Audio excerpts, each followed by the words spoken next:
এবার কুমিল্লা সীমান্তে পুকুর পাড়ে দেয়াল তুলছে ভারতের সীমান্তরক্ষী বাহিনী বিএসএফ। পুকুরটির অর্ধেক ভারতে আর অর্ধেক বাংলাদেশে পড়েছে। উভয় দেশের বাসিন্দারা এই পুকুরে গোসলসহ প্রয়োজনীয় পানি সংগ্রহ করে থাকেন।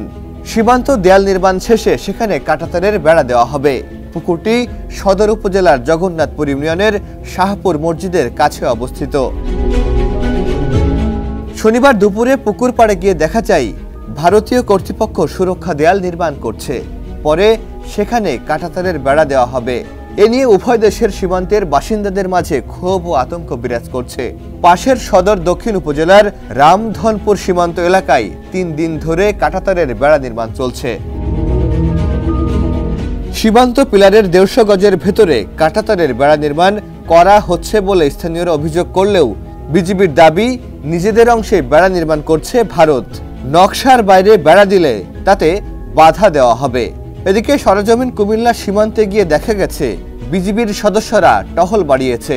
সীমান্তে প্রবেশের সব রাস্তায় এখন কড়া নিরাপত্তা। ভারতীয় অংশে টহল বাড়িয়েছে বিএসএফ।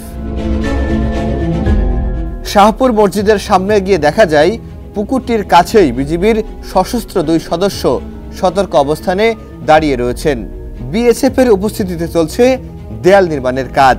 সদর দক্ষিণ উপজেলার রামধনপুর সীমান্ত এলাকায় গিয়ে দেখা গেছে সেখানে প্রায় 20 গজ কাঁটাতারের বেড়া নির্মাণ শেষ হয়েছে।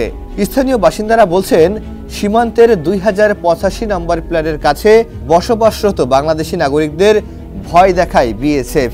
আর 0 পয়েন্টের দিকে গেলেই অস্ত্র তাক করে বিএসএফ সীমান্ত ছাড়ার হুমকি দেয়। এ বিষয়ে কুমিল্লা 10 বিজিবির অধিনায়ক lieutenant colonel AM Zahid Parvez সমকালকে বলেন, বাংলাদেশ ও ভারত সরকারের উচ্চ পর্যায়ের সিদ্ধান্তে কুমিল্লা সীমান্তের 0 পয়েন্টের কিছু অংশে 150 গজের মধ্যে বেড়া নির্মাণের অনুমোদন দেওয়া হয়। এখন সেই কাজ চলছে।